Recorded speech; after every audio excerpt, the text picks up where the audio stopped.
কৃত্রিম বুদ্ধিমত্তা বা এআই এমন একটি প্রযুক্তি খাতেই সীমাবদ্ধ নয়, এটি দ্রুত প্রবেশ করেছে শিক্ষা ব্যবস্থায়। বিশ্বজুড়ে শিক্ষার্থীরা ব্যবহার করেছে ওপেন এআই এর তৈরি চ্যাটজিপিটি এর মতো টুল, পাশাপাশি গুগল ও মাইক্রোসফট এর বিভিন্ন এআই ভিত্তিক শিক্ষা সহায়ক প্ল্যাটফর্ম। কিন্তু প্রশ্ন হচ্ছে, এআই কি শিক্ষার মান উন্নয়ন করেছে নাকি তৈরি করেছে নতুন সংকট? বর্তমানে অনেক শিক্ষার্থী অ্যাসাইনমেন্ট লেখা, গণিত সমস্যার সমাধান, প্রোগ্রামিং শেখা এবং এমনকি পরীক্ষার প্রস্তুতিতেও এআই টুল ব্যবহার করেছে। ফলে গণিত শেখার গতি বেড়েছে, জটিল বিষয় সহজভাবে বোঝা যাচ্ছে এবং ব্যক্তিগত সহায়তা পাওয়া যাচ্ছে মুহূর্তেই। বিশেষজ্ঞরা বলেছেন, এআই একজন ডিজিটাল টিউটর হিসেবে কাজ করতে পারে যে 24 ঘন্টা শিক্ষার্থীর পাশে থাকে। তবে এর একটি অন্ধকার দিকও রয়েছে।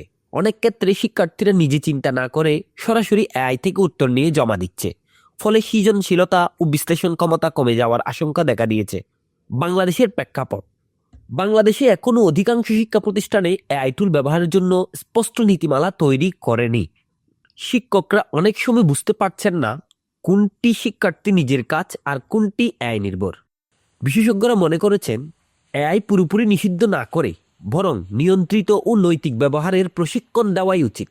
বিশেষজ্ঞদের মতামত: একজন শিক্ষা বিশ্লেষক বলেন, এআই শিক্ষার্থীর বিকল্প নয়, বরং সহায়ক। কিন্তু সঠিক দিক নির্দেশনা না থাকলে এটি শিক্ষা ব্যবস্থার জন্য বড় চ্যালেঞ্জ হয়ে উঠতে পারে।